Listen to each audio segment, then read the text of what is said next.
쿵! 도둑이 구덩이 속으로 곤두박 찢었습니다. 푸당탕! 된장국이 깨지며 걸쭉한 된장이 머리 위로 쏟아졌지요. 으악! 이게 뭐야? 온몸이 된장 범벅이 된 도둑이 구덩이에서 발버둥칩니다. 바로 그때 호랑이가 나타났습니다. 호랑이가 구덩이를 들여다봤습니다. 그리고 본 것은 땅속에서 괴상한 냄새를 풍기며 몸부림치는 괴물. 호랑이가 비명을 지르며 도망쳤습니다. 도대체 무슨 일이 벌어진 걸까요? 야당과부를 찾아주셔서 감사합니다. 구독과 좋아요 한 번씩 눌러주시면 큰 힘이 되옵니다. 그럼 이제 시작하겠습니다. 방금 들으신 장면 놀랍지 않으셨습니까? 이 이야기는 여러분께서 잘 아시는 곶감이 무서워와 비슷합니다. 호랑이가 알지 못하는 것을 두려워했던 것처럼 오늘 이야기도 무지에서 오는 두려움을 보여주지요. 하지만 여기엔 더 큰 교훈이 있습니다. 바로 하늘은 악인을 벌하고 선인에게는 뜻하지 않은 복을 내린다는 것입니다. 그럼 처음부터 차근차근 들려드리겠습니다. 때는 조선 중기 강원도 깊은 산골 마을에 박문수라는 선비가 살고 있었습니다. 비록 가난했지만 학식이 높고 마음씨 또한 어지러 마을 사람들의 존경을 한 몸에 받고 있었지요. 그런데 그해 가을부터 마을에 큰 근심거리가 생겼습니다. 사람을 잡아먹는 흉악한 호랑이 한 마리가 나타난 것입니다.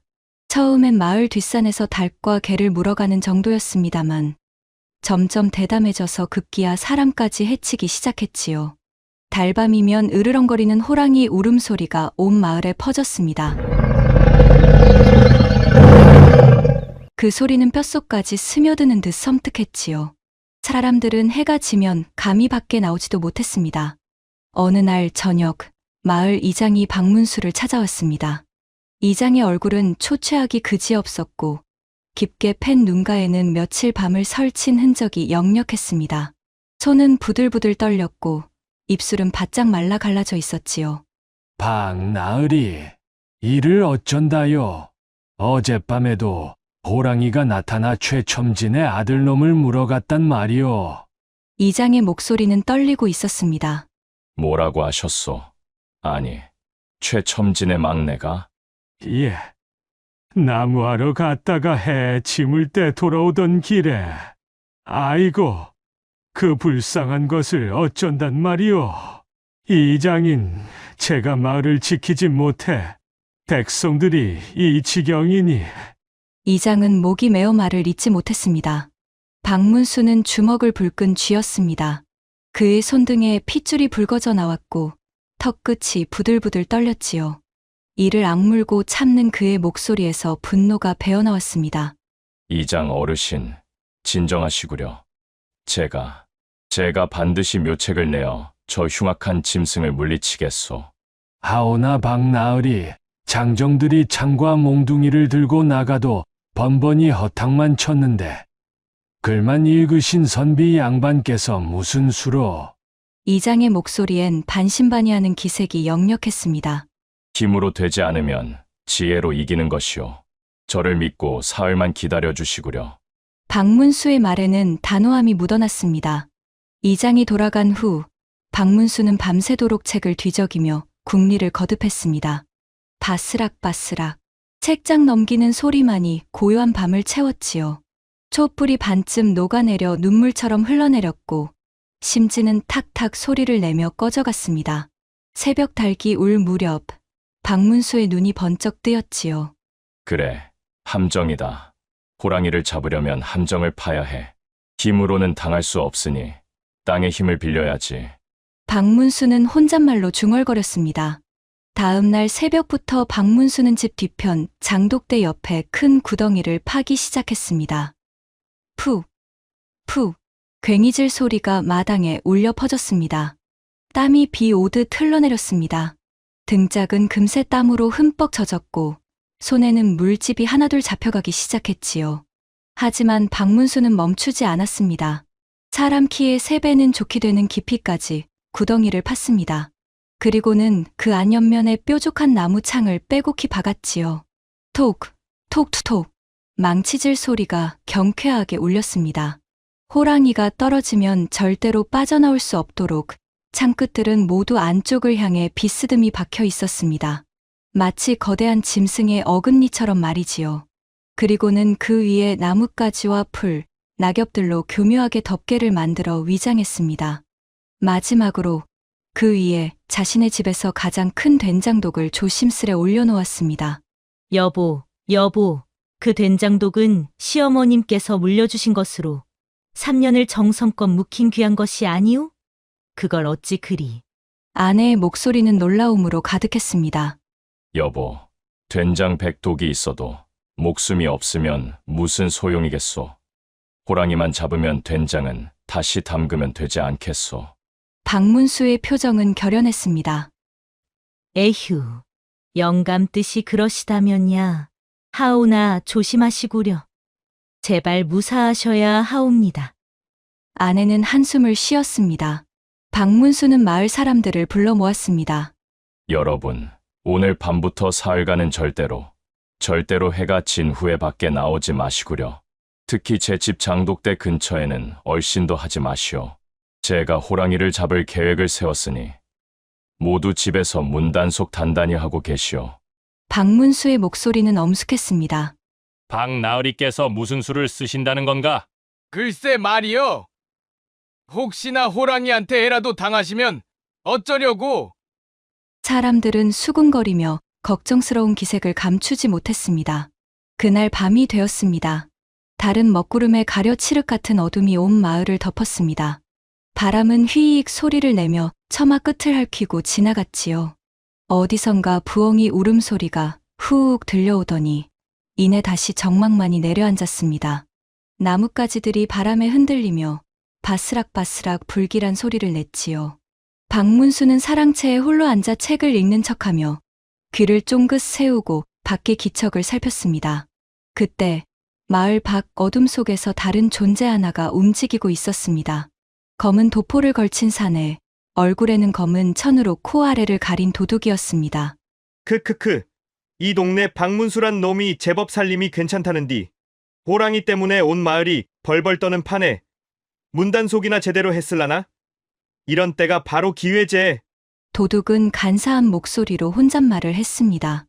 도둑은 고양이처럼 소리 없이 담을 넘었습니다. 사뿐. 발소리 하나 내지 않고 뒷마당으로 들어섰지요. 뒷마당으로 들어선 도둑의 눈에 달빛에 어렴풋이 드러난 장독대가 보였습니다.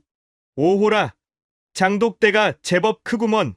부잣집 장독대엔 귀한 것들이 숨겨져 있다 카더라. 된장독 밑에 은자라도 묻어뒀을지 누가 알겠노? 크크크.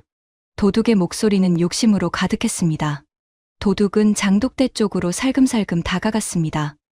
사각, 사각, 낙엽을 밟는 소리가 희미하게 들렸지요. 어둠 속에서 손을 더듬어 가장 큰 독을 찾아냈습니다.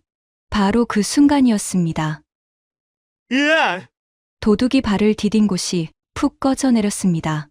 위장에 놓은 나뭇가지와 풀이 무게를 견디지 못하고 우지끈 소리를 내며 무너져 내린 것이지요.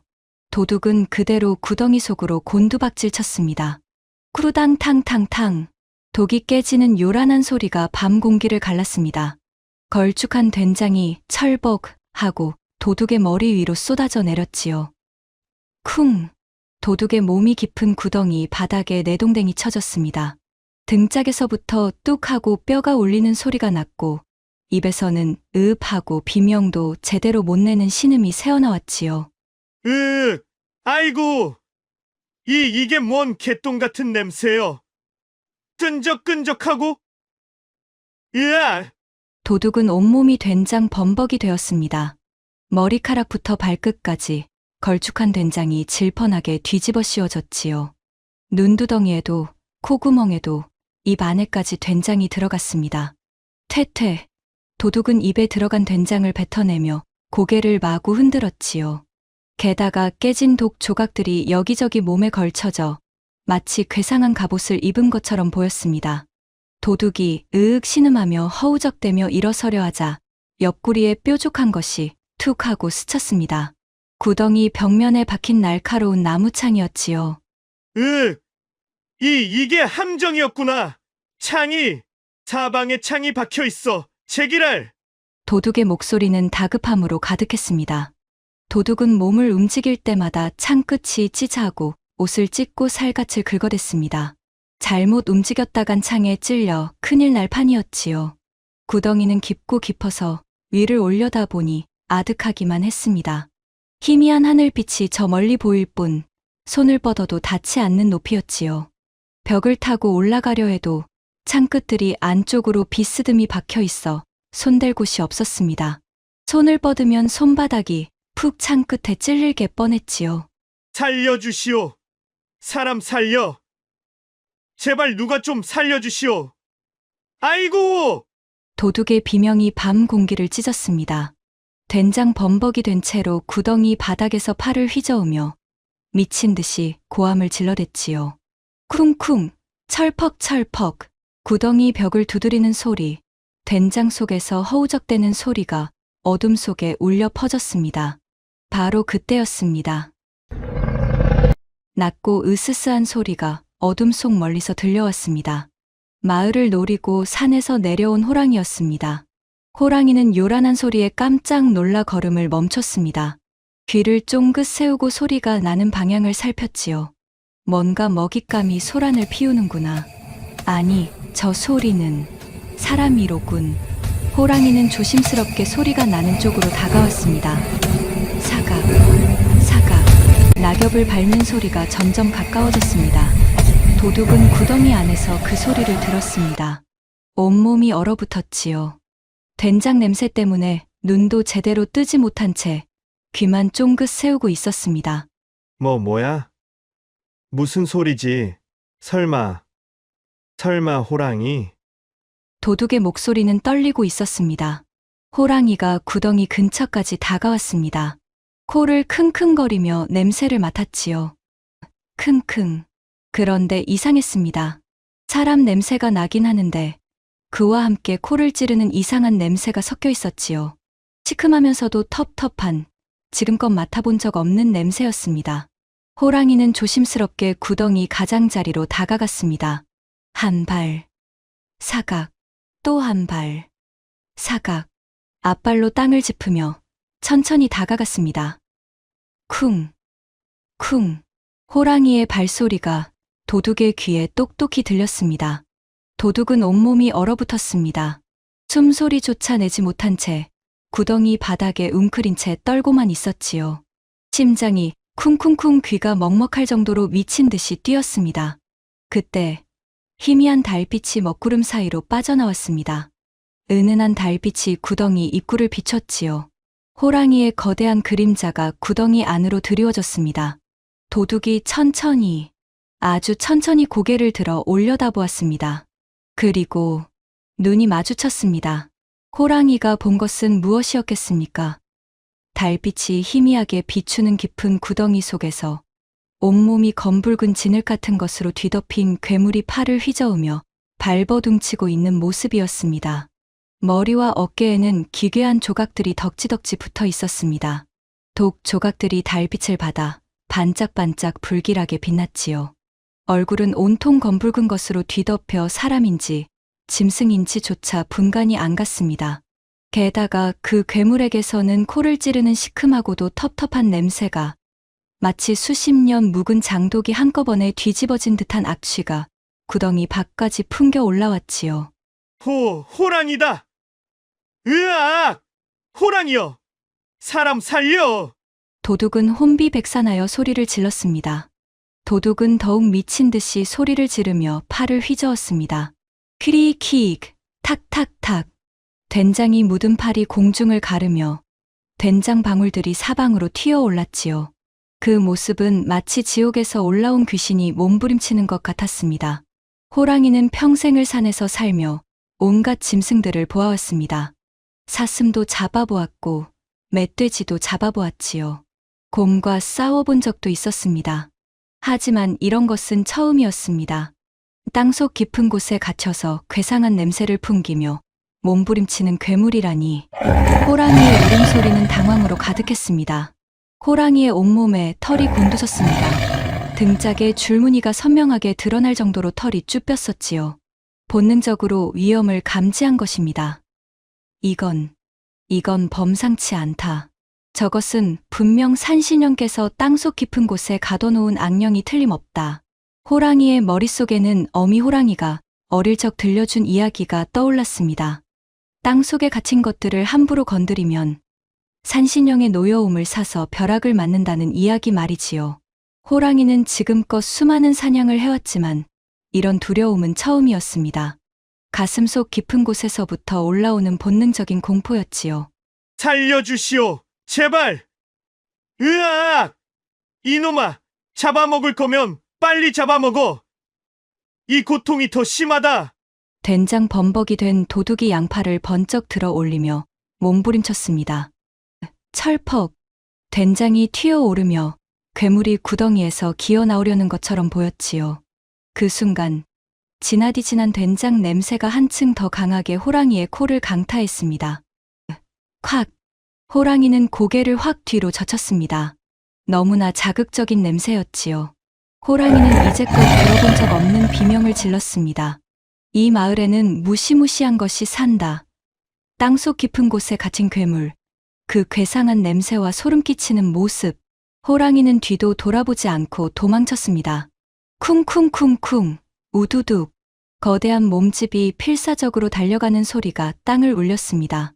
나뭇가지가 부러지는 소리, 낙엽이 흩어지는 소리와 함께 호랑이는 산속 깊은 곳으로 사라졌지요.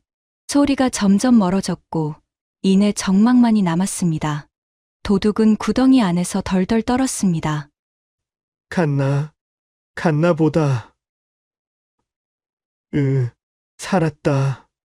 하지만 안도도 잠시 도둑은 자신의 처지를 깨달았습니다. 구덩이는 너무나 깊었습니다. 손을 뻗어도 입구가 보이지 않을 정도로 말이지요. 사방에는 날카로운 창들이 빼곡했습니다. 어둠 속에서도 번쩍번쩍 창끝이 빛났지요. 움직일 수도 소리칠 힘도 남아있지 않았습니다. 온몸에서 힘이 빠져나가며 도둑은 그 자리에 털썩 주저앉았습니다. 된장 냄새에 코가 얼얼했고 추위와 공포에 온몸이 달달달 떨렸습니다. 이빨이 부딪히는 소리가 딱딱딱 났지요. 그렇게 도둑은 긴긴 밤을 구덩이 안에서 보내야 했습니다. 가끔씩 크크 흐느끼는 소리만이 구덩이 속에서 새어나왔지요. 다음 날 아침, 동이 트자마자 박문수가 뒷마당으로 나왔습니다. 함정에 호랑이가 걸렸는지 확인하려는 것이었지요. 드르륵, 문을 여는 소리와 함께 박문수가 마당으로 나섰습니다. 멀리서도 된장 냄새가 진동했습니다. 시큼하고 텁텁한 냄새가 마당 가득 퍼져 있었지요. 그리고 구덩이에서 희미한 신음소리가 들려왔습니다. 무슨 소리지? 호랑이가 걸렸나? 박문수가 조심스럽게 구덩이 가장자리로 다가갔습니다. 발소리를 죽이고 살금살금 다가가서 아래를 내려다보았지요. 이게 어찌 된 일인고? 저건 사람이 아닌가? 박문수는 깜짝 놀라 말했습니다. 구덩이 안에는 온몸이 된장 범벅이 된 사내가 기진맥진한 채 쓰러져 있었습니다. 그리고 구덩이 주변을 살펴보니 호랑이의 커다란 발자국이 어지럽게 찍혀 있었지요. 발자국은 구덩이 가장자리까지 다가왔다가 급히 뒤돌아 산으로 향해 있었습니다. 발자국 간격이 넓은 것을 보니 호랑이가 정신없이 도망친 것이 분명했지요. 박문수는 급히 마을 사람들을 불러 모았습니다. 여보게들, 이장 어르신, 모두 제 집으로 오시게. 곧 마을 사람들이 하나둘 모여들었습니다. 긴 밧줄을 구덩이 안으로 내렸고 도둑을 조심스럽게 끌어올렸지요. 으쌰, 으쌰. 여럿이 힘을 합쳐 밧줄을 당겼습니다. 도둑은 온몸이 된장으로 범벅이 된 채 철퍽하고 구덩이 밖으로 끌려 나왔습니다. 아니, 이 사람은 옆마을에서 도둑질로 소문난 놈이 아니오. 이장이 놀라서 소리쳤습니다. 맞소! 저놈 때문에 여러 마을이 피해를 입었다는 소문을 들었소. 얼굴에 검은 점이 3개 있는 게 틀림없소. 젊은 총각이 손가락으로 가리켰습니다. 어머, 그럼 어젯밤에 저 도둑놈이 우리 집에 들어왔다가 함정에 빠진 거로군요. 박문수의 아내가 손뼉을 쳤습니다. 그런 모양이구려. 그런데 여러분, 이 발자국들을 보시구려. 호랑이도 이곳에 왔던 것이 분명하오. 사람들이 발자국을 살펴보았습니다. 손바닥만 한 커다란 호랑이 발자국이 선명했지요. 그럼 호랑이가 구덩이 안에 빠진 이 도둑놈을 보고 도망쳤단 말이오. 허허, 이것 참. 평생 살면서 이런 일은 처음이구먼. 할아버지가 수염을 쓰다듬었습니다. 아니, 호랑이 입장에선 땅속에서 괴물이 나오는 줄 알았겠지요. 온몸에 된장을 뒤집어 쓰고 독 조각까지 걸친 채 구덩이에서 발버둥치는 꼴이 땅속 귀신이라 해도 믿겠구먼. 으하하. 젊은 총각이 무릎을 치며 웃었습니다. 어머나, 박나으리 댁된장이 호랑이까지 물리쳤네요. 아낙네가 웃으며 말했습니다. 사람들은 배를 잡고 웃었습니다. 하하, 호, 온 마을이 웃음바다가 되었지요. 그 와중에 도둑은 온몸이 달달달 떨리며 정신을 간신히 부여잡고 있었습니다. 입술은 파랗게 질려 있었고 눈은 초점을 잃은 채 허공만 바라보고 있었지요. 살려주시오. 아이고. 소인이 욕심에 눈이 멀어 도둑질을 하려다가 이런 벌을 받았사옵니다. 다시는 그러지 않겠나이다. 이 한 목숨만 살려주시오. 도둑은 눈물과 콧물을 흘리며 애원했습니다. 내 죄를 내가 아니 관가에 넘겨 마땅한 벌을 받도록 하겠다. 박문수가 엄한 목소리로 말했습니다. 도둑은 관하로 끌려갔고 마땅한 벌을 받았습니다. 신기한 것은 그날 이후로 호랑이가 마을에 다시는 나타나지 않았다는 것입니다. 그날 밤 땅속 괴물을 본 호랑이는 이 마을에 무시무시한 것이 산다고 생각했는지 영영 다른 산으로 떠나버렸지요. 며칠 후 마을 사람들이 이장을 필두로 박문수의 집에 모여들었습니다. 나으리의 지혜 덕분에 호랑이도 물리치고 도둑도 잡았으니 이 은혜를 어찌 갚아야 할지 모르겠습니다. 이장이 깊이 절을 올렸습니다.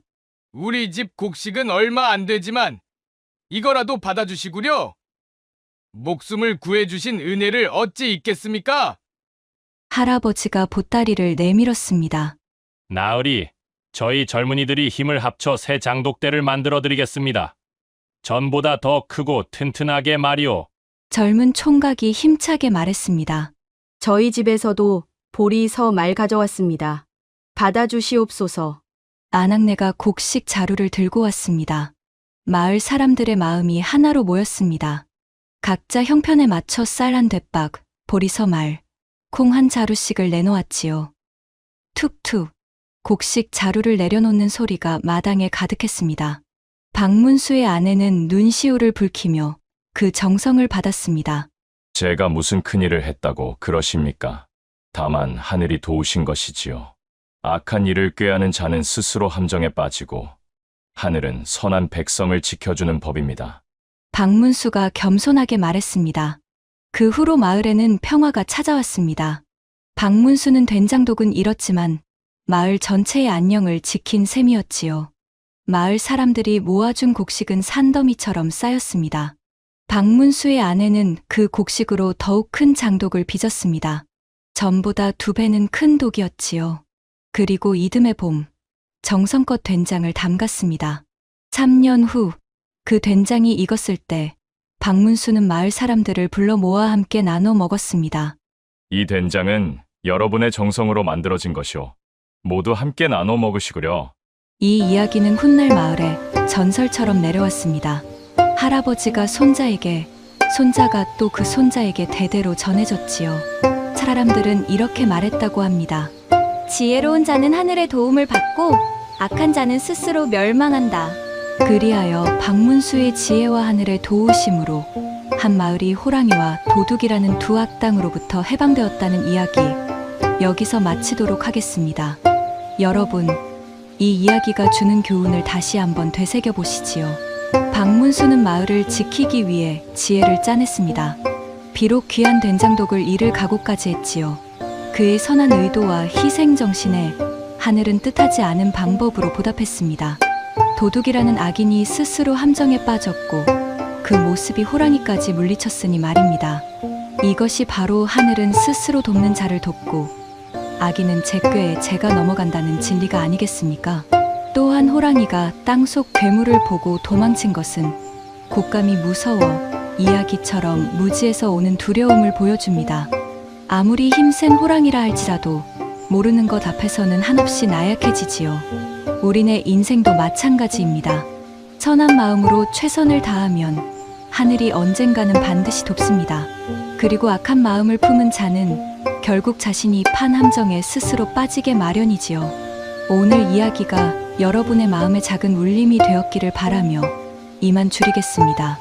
시청해 주셔서 감사합니다.